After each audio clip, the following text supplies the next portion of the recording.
또 총독이라는 제도도 있어요. 분봉왕이 그 지역을 잘 다스리면 되는데 이제 반란이 일어날 여지가 많은 곳에는 로마로부터 특별 명령을 받은 총독이 그 지역을 직접 통치했습니다. 당시 로마 황제가 티베리우스인데 빌라도 전임자 발레리우스 그라투스의 뒤를 이어서 26년에 사마리아와 유다, 예루살렘을 총괄하는 5대 유대 총독으로 빌라도를 파견했지요.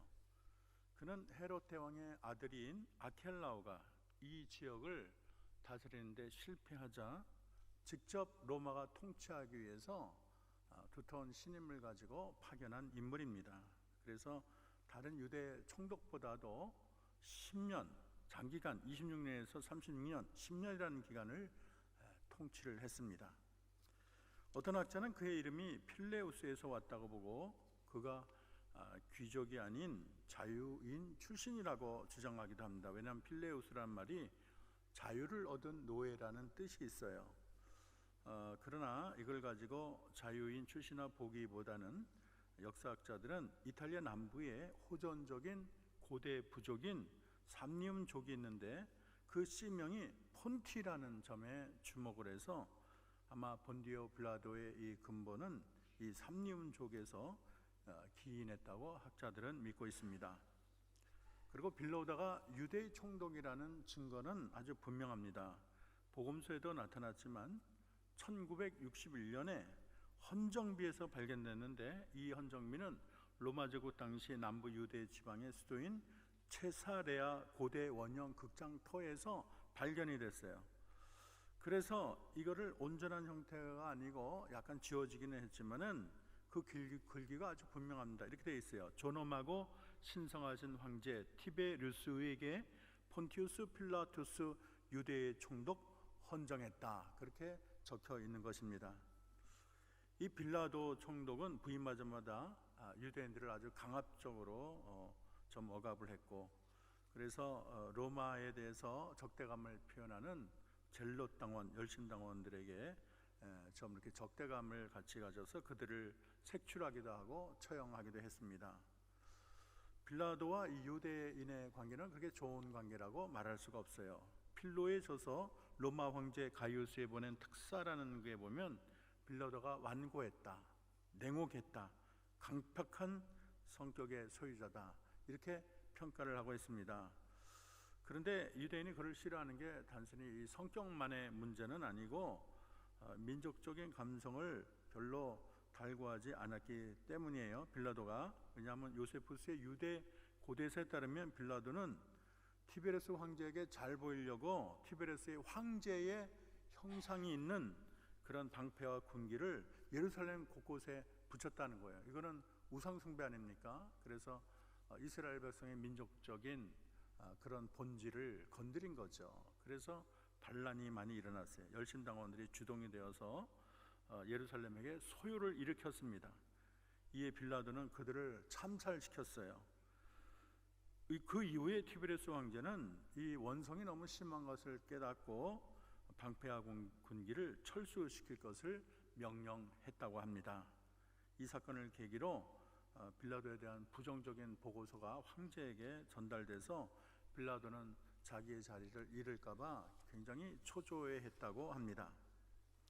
여러분 아시다시피 예수님은 아무 죄도 없었지만 배척을 당하고 그들을 환영하던 무리들이 이제는 돌아서서 예수님을 죽이려고 합니다. 안나스에 걸려서 신문을 받고, 그리고 이 대제사장과 그리고 장로 서기관들이 하나님을 모독했다, 그런 죄악을 가지고 사형을 시키려고 했어요.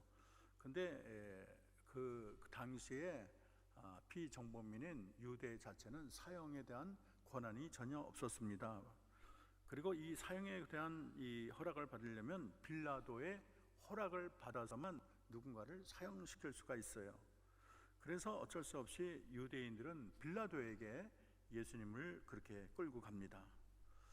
유대 종교자들은 신성 모독죄로 예수님을 또 추궁했지만, 신성 모독죄라는 것은 로마에게는 별로 의미가 없는 거예요. 자기네 종교 간의 문제이기 때문에 로마가 그것을 가지고 그렇게 사형 언도를 내릴 리가 없습니다. 그래서 그들은 보다 정치적인 이유를 가지고 로마에게 하소연을 하죠. 민심을 어렵혔다, 질서를 위협했다, 세금을 거부했다, 그리고 왕이라고 하면서 로마의 왕권에 대적을 했다. 이렇게 참 말도 안 되는 여러 가지 이유를 들어서 어쨌든 이 예수님을 죽게 하려고 모든 모략을 다 하는 거예요. 빌라도는 이런 모든 상황을 다 꿰뚫었던 것 같아요. 특별히 왕권 문제에 대해서 신문을 했지만은 거기서 말하는 왕이랑 로마의 왕과는 상관이 없는 왕이라는 것도 발견했고, 그래서 요한복음 18장 38절에 보면 이 말을 하고 다시 유대인에게 나가서 이르되 나는 그에게서 아무 죄도 발견하지 못하노라, 그렇게 기록을 하고 있습니다. 아무리 찾아봐도 그렇게 죽일 만한 이유를 찾을 수가 없는 거예요. 그리고 요한복음 19장 4절도 보면 이 사람을 데리고 너희에게 나오나니 이는 내가 그에게서 아무 죄도 찾지 못한 것을 너희에게 알게 하려 함이라. 6절을 보면 너희가 친히 데려다가 십자가에 못 박으라 나는 그에게서 죄를 찾지 못하노라, 그렇게 정확하게 자기가 본 거를 진술까지 합니다. 그런데 요한복음 19장 12절에 보면은 빌라도가 예수를 놓으려고 힘썼으나 유대 사람들이 하도 소리를 지르니까 이 사람을 놓으면 가이사의 충신이 아닙니다. 어떻게 자기를 왕이라고 하는 자를 그건 분명히 가이사에 대한 반역인데 그를 내버려 두면 당신이 문제가 있는 사람이 아니요, 그렇게 따지니까 어떻게 해볼 도리가 없다고 생각을 하고서는 다른 방안을 또 제시하는 거예요. 6월절이면 내가 한 사람을 놓아주는 규례가 있는데 바랍바를 원하느냐 너희의 유대 왕을 원하느냐, 아마 내심적으로 유대 왕을 그래도 해방시키려고 하지 않겠나, 그런 마음이 있는지도 모르겠어요. 그러나 백성들이 이미 다 이 대제사장에 다 미혹을 당해가지고 다 바랍바를 놔주고 예수님은 십자가에 못 박으라, 그렇게 너무나 이 원성이 크기 때문에 그는 자신의 이 정치적인 입지가 불안해질 것을 너무 염려를 해서 결국에는 사형 언도를 내리고 그 책임을 회피를 합니다. 그래서 요한복음 19장 1절에 보면 이에 빌라도가 예수를 데려다가 채찍질하더라. 그 다음에 19장 16절을 보면 이에 예수를 십자가에 못 박도록 그들에게 넘겨주니라. 그래서 빌라도는 예수님을 십자가에 못 박도록 이미 도장을 찍은 것과 다름이 없는 거예요. 이 빌라도는 참 잘못을 했죠. 여러분, 빌라도의 잘못이 뭐라고 생각합니까? 우리가 빌라도가 우유부단한 성격이다, 자기의 지조가 없다, 여러 가지 우리가 말을 할 수 있겠지만은 그는 자신의 출세를 위해서 진리를 저버린 큰 죄를 저질렀습니다. 굉장히 비겁한 사람이고 무책임한 사람이라고 말할 수가 있어요. 예수 채용하는 책임을 회피하기 위해서 제사장에게로 헤로데게로 넘기다가 결국에는 십자가 판결을 내리고도 자기 책임을 지지 않으려고 군중들에게 너희들의 뜻이 뭐하느냐, 모든 걸 다 군중에게 다 맡겨가지고 군중들이 다 책임을, 자기는 손을 씻어버리고 너희가 다 당하라고 그렇게 하지 않았습니까? 엄격히 보면은 한 사람을 놓아주는 것도 바로 빌라도의 고유 권한이고, 그리고 예수님을 살리느냐 죽이느냐 하는 건 자기의 권한이에요. 자기가 하고 자기가 책임질 일을 자기가 책임을 안 지려고 그 많은 군중들에게 모든 것을 떠넘겨서 결국에는 근본적으로는 자기 자리를 지키려고, 너무 폭동이 일어날 것 같으니까, 그렇게 되면 자기 입지가 불안하니까 결국에는 자기 살겠다고 엄한 사람, 아무 죄 없는 사람을 죽게 하는 살인죄를 저지르게 된 것입니다. 마가복음 15장 15절에는 이렇게 되어 있어요. 우리 다 같이 한번 큰 목소리로 한번 읽어봅시다. 15장 15절 시작. 빌라도가 무리에게 만족을 주고자 하여 바랍바는 놓아주고 예수는 채찍질하고 십자가에 못 박히게 넘겨주니라. 여기 보면 우리가 눈여겨보지 않은 구절이 있는데 그게 뭐냐면 무리에게 만족을 주고자 해서, 무리들의 그런 만족을 얻어서 자기 인기 올라가고 무리들에게 만족을 줘서 자기 자리 튼튼하게 하려고 아무 죄 없는 사람을 죽게 하는 큰 죄를 저지른 거예요. 그렇기 때문에 이거는 용서될 수 없고 그 죄가 하늘을 찌르는 것입니다. 이 그릇된 판결의 결과로 자기가 영원히 정말 치욕적인 인간이 되리라고는 아마 상상을 못했을 거예요.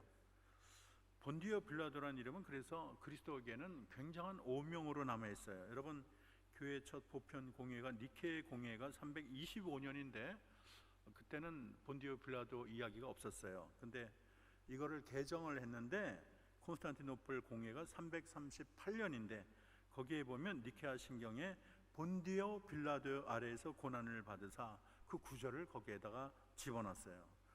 그래서 모든 크리스찬, 지금 뭐 수억이 넘는 이 세상에 수억이 되는 그런 크리스찬이 그것도 주일날마다 또 평일에도 여러분 사도신경을 다 외우면서 뭐라 그래요? 본디오 빌라도에게 한번 읽어봅시다. 시작. 본디오 빌라도에게 고난을 받으사 십자가에 달려 죽으시고. 입버릇처럼 그런 외우는 곳에 본디오 빌라도라는 이름이 그런 자랑스러운 이름이 아니고 굉장히 좀 이렇게 추문이고 저주스러운 이름으로 영원히 세상이 끝날 때까지 반복이 된다는 것이 얼마나 큰 치욕입니까? 여러분의 이름이 사도신경이나 주기도문에 있어서 모든 사람이 저주거리로 나오게 되면 얼마나 큰 치욕이겠어요. 그는 아무 죄 없는 하나님의 아들 예수님을 죽음으로 몰아넣은 최고의 법적 책임자가 된 것입니다. 그래서 이 빌라도의 어리석은 선택은 자신의 영혼을 영원한 파멸로 이끈 게 된 거예요. 아마 그는 영원히 천년만년 지나고도 그때 그 사건을 굉장히 후회하며 내가 왜 그런 어리석은 짓을 했을까? 내가 정의를 위해서 자기 목숨을 내놓고 자리를 걸고 내가 나서야 되는데 내가 그 자리 몇 년 더 유지하겠다고 군중들의 야합하느라고 그렇게 죄 없는 사람을 십자가에 내준 참 그때의 실수를 얼마나 통탄을 하겠습니까? 역사가 요세푸스는 빌라도에 대해서 이렇게 평가를 합니다. 그는 참으로 잔악한 총독이었다. 그는 지나치게 로마에 아부했고 황제 숭배를 강요했는데 무엇을 위해서 했다? 자기 출세를 위해서였다. 자기 출세를 위해서 하여간 뭐 정의도 보이지 않고 어떤 악이라도 다 마다치 않고 자기의 그냥 위치만 유지가 된다면 참 그렇게 욕심을 부리다가 역사적으로 가장 치욕적인 인물로 전락하고 말았습니다. 양심을 무시한 이 빌라도는 그 인생의 말로가 굉장히 비참을 합니다. 필로에 따르면 본디오 빌라도의 통치는 사마리아 사람과의 갈등으로 인해서 막을 내리게 되는데 하나님이 끌어내린 거겠죠. 빌라도 측근 가운데 하나가 사마리아 사람을 빨리 제압하라 부추겼어요. 사마리아 사람 빨리 당신이 제압을 하시오. 거기에 그리심산이라는 축복의 산이 있는데 거기에 모세가 숨겨놓은 십계명 돌판을 얻게 되면 빌라도 당신의 자손들이 계속 떵떵거리며 복을 받게 될 거야. 그렇게 부추겼어요. 그랬더니 빌라도가 그 꾀임에 넘어가 가지고 사마리아 사람들을 대대로 학살을 했어요. 그랬더니 아무 잘못이 없는 자기를 학살을 하니까 분노한 사마리아 사람들이 당시에 시리아에 파견되어 있던 황제의 특사 비텔리우스에게 자신들의 행동이 정치적인 것이 아닌데 이 빌라도를 좀 처벌해달라 그렇게 요청을 했어요. 그래서 황제가 그 보고서를 보고 이건 빌라도가 실정을 했다. 그리고 유다 총독 자리에서 끌어냈어요. 그리고 로마로 소환을 했습니다. 처벌이 되어 소환을 미루던 빌라도는 티베리우스 황제가 죽은 다음에 로마로 귀환을 했습니다. 빌라도는 매우 비참한 말년을 보냈다고 해요. 에우세비우스의 교회에 따르면 빌라도가 칼리굴라 황제 치하에서 변방을 떠돌다가 프랑스 지역에 유배를 당했다. 그리고 그곳에서 자살로 생을 마감했다고 기록하고 있습니다. 또 어떤 자료에는 빌라도 시신이 티베리아 강에서 던져졌다. 또 어떤 자료에는 프랑스 로날프 지역의 롱강에 수장시켰다. 뭐 다 이렇게 좋지 않은 글들이 적혀 있어요. 어리석은 선택의 비참한 결과라고 말을 할 수가 있습니다. 저는 빌라도 얘기를 하면서 참 빌라도와 좀 대조되는 사람이 누굴까를 생각하다가 저는 빌라도와 정반대의 길을 걸은 사람 마르틴 루터를 생각하게 됐습니다. 봉헌함에 금화가 딸그당거리며 떨어지는 순간 영혼은 천국으로 올라간다. 이게 16세기 독일의 면죄부를 팔던 도미니크 수도사가, 테첼이라는 수도사가 그렇게 외쳤어요. 여러분, 여기다가 헌금만 하게 되면 연옥에 있던 그 영혼이 천국으로 날아오릅니다. 그렇게 말을 한 거예요. 아니, 그런 게 성경에 어디 있어요? 성경을 하도 이상하게 꼬고 해석하다 보면 성경에 있지 않은 엉터리 얘기가 나오는 거예요. 그만큼 그 당시 중세 신학이나 그런 교회가 많이 썩었다는 것이지요. 마틴 루터는 1517년 10월 31일 비텐베르크 교회 정문에 이것을 비판한 95개조 항을 딱 걸었습니다. 물론 마틴 루터가 종교개혁을 일으켰다고 한 것은 아니에요. 하다 보니까 종교개혁으로 이렇게 나가게 된 거예요. 그런데 이 종교개혁이 쉽지가 않죠. 바위 위에 계란 던지는 격이에요. 95개 논제를 발표하고 나서 3년 반 동안 많은 압박도 받고 또 살해 위협도 당했습니다. 종교재판의 소환을 거부한 적도 있어요. 교황 레오 10세는 루터에 대한 이단 재판을 추진을 했습니다. 1520년 7월 교황은 루터를 파문을 경고하는 교서를 내렸습니다. 이렇게 말을 했어요. 주여, 일어나 심판하소서. 당신의 포도원을 숲에서 뛰어나온 멧돼지 한 마리가 파괴하고 온갖 들짐승을 먹어치우고 있나이다. 여러분, 여기서 멧돼지 한 마리가 누굴 가리킬까요? 어떻게 대답이 없죠? 누군가요? 멧돼지 한 마리가? 루터예요. 루터가 멧돼지처럼 이 평온한 모든 교회를 완전히 엉망진창으로 만든다고 이 교황 측에서 그렇게 교서를 올리고 있습니다. 레오 10세는 41고지에 걸쳐서 루터를 이단으로 규정을 하고 60일 이내에 루터가 주장을 철회하지 않으면 파문을 하겠다. 그의 모든 저작을 다 불태워버리겠다. 그렇게 말을 했어요. 루터는 경고를 받은 지 정확하게 60일째 파문 교서를 공개적으로 파문시키겠다는 그 교서를 아예 불태워버렸어요. 결국 1591년 교황은 루터를 파문했습니다. 근데 여기서만 끝나도 좋은데 교황 레오 10세의 파문이 지난 후 25일 신성 로마 제국의 황제인 칼 5세가 보름수에서 국회를 열고 루터를 불렀어요. 그리고 루터의 안전은 내가 보장을 하겠다. 너 와라. 그렇게 했어요. 그랬더니 야누스 등 옛날에 안전을 보장하고 갔다가 화형당한 사람이 있거든요. 그랬더니 동료들이 막 말리는 거예요. 거기 가지 마라. 야누스가 화형당하지 않았느냐. 근데 루터가 뭐라고 하냐면 야누스는 불태웠을지 몰라도 진리를 불태우지 못했어. 지붕의 기와만큼이나 많은 악마들이 있더라도 나는 보름수에 가겠소. 그렇게 말을 했어요. 죽음을 불사하겠다는 건 진리를 위해서라면. 근데 이 비텐베르크에서 보름수 거리는 700km, 한 달은 걸어가는 거리예요. 여기 쉽지가 않아요. 보름수에 4월에 도착을 했는데 많은 시민들이 박수를 보냈습니다. 근데 이 제국의회 청문회 날 첫날에 루터의 신문관인 대주교로부터 두 개의 질문을 받았어요. 첫째는 이렇게 질문합니다. 그대 이름으로 출판된 이 책들이 그대의 것이 맞는가? 두 번째는 그대는 이 책에 쓴 내용을 철회할 준비가 되었는가? 그렇게 질문을 했어요. 거기에는 뭐 황제도 있고 수많은 고관들이 다 배치된 아주 살떨리는 곳이죠. 루터는 첫 번째 질문에 대해서 맞다, 그렇습니다 대답을 했어요. 그리고 그뿐 아니라 내가 쓴 책이 더 있습니다 그렇게 말을 했어요. 그리고 두 번째 질문에 대해서는 하루의 시간을 주십시오. 이 청문회는 루터의 제안을 받아들였어요. 그리고 하루 동안 편지를 쓰면서 생각을 가다듬었습니다. 1521년 4월 18일 루터의 생각을 이제 이 세상에 드러낼 시간이 되었어요. 황제 칼 5세와 많은 유력의 제후들과 고위직 사제들이 가득한 청문회장에서 루터는 이렇게 말을 했습니다. 우리 다 같이 큰 목소리로 다 같이 읽겠습니다. 시작. 성서의 말씀과 명백한 이성에 비추어 나의 유죄가 증명되지 않는 한 나는 교황과 공유의 권위를 인정할 수 없습니다. 사실 이 둘은 오류를 범해 왔습니다. 내 양심은 하나님의 말씀에 사로잡혀 있습니다. 양심에 따라 나는 아무것도 철회할 수 없습니다. 왜냐하면 양심에 벗어난 결정은 안전하지도 현명하지도 않기 때문입니다. 하나님, 이 몸을 도우소서. 아멘. 얼마나 참 어떻게 이렇게 멋진 대답을 한지 모르겠어요.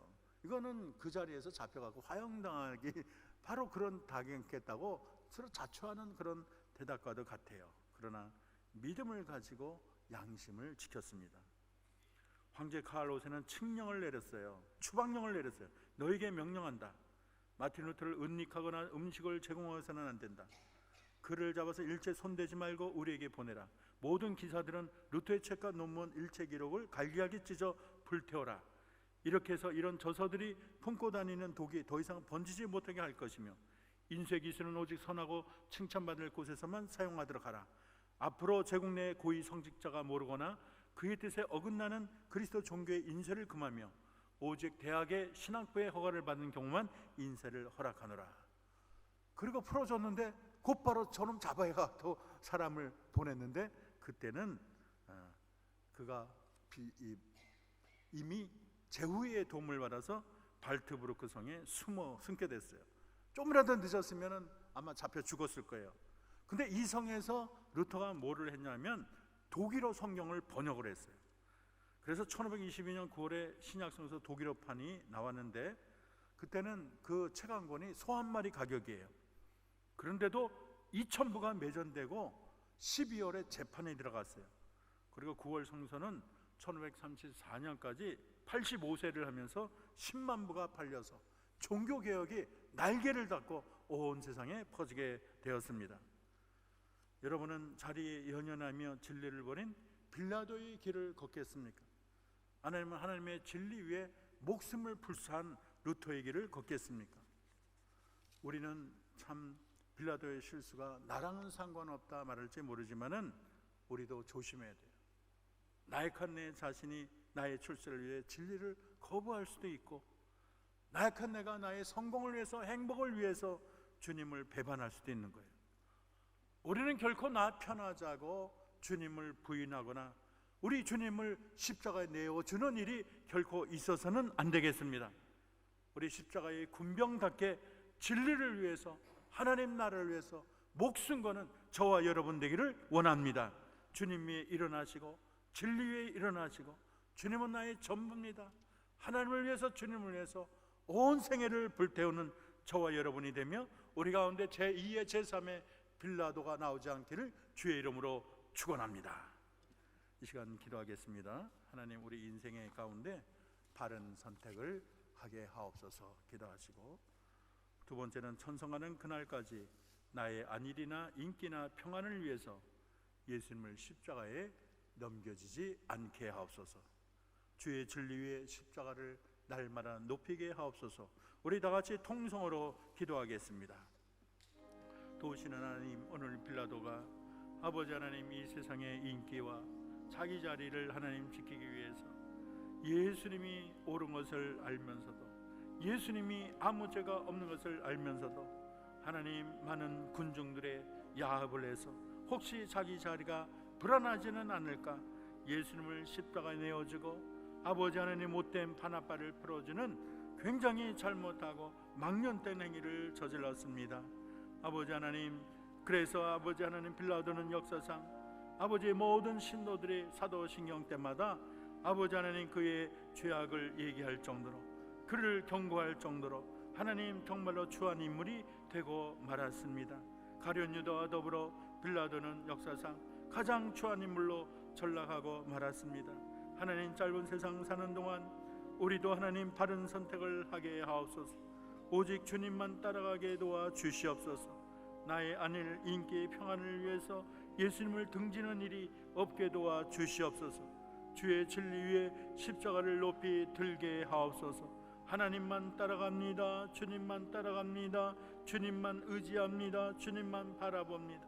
하나님 의를 위해서, 하나님 나라를 위해서 목숨 다해 생명 다해 헌신하는 우리 모두가 되게 도와 주시옵소서. 주님을 위해서 생명을 다해 절개를 지키고 믿음의 길을 고수할 수 있는 우리 모두가 되게 도와 주옵소서. 하나님과 세상을 혼합하는 어리석음을 저지르게 말게 하옵소서. 오직 하나님 중심으로 우리 신앙을 이끌게 하옵소서. 하나님 기도합니다. 아멘. 살아계신 아버지 하나님, 우리가 주님을 믿는다고 하지만 우리의 숨겨진 모습 가운데 내 자신의 이익과 안정과 출세만을 위한 빌라도의 모습과 군중심리에 휩싸여 예수님을 십자가에 못 박으라고 소리치는 무리들의 모습이 있음을 고백을 합니다. 하나님, 세상과 하나님 사이의 양자택일 가운데 우리는 하나님을 택하게 하옵소서. 아무리 손해를 보더라도 양심을 버리지 않게 하옵소서. 나의 유익과 만족을 위한 선택이 아니라 인생의 참된 주인 되신 주님만 기쁘게 하는 선택을 하게 하옵소서. 우리 가운데 어느 누구도 빌라도처럼 자기 성공을 위해서 예수님을 십자가에 넘겨주는 어리석은 자가 하나도 없게 하옵소서. 예수님의 이름으로 기도합니다. 아멘.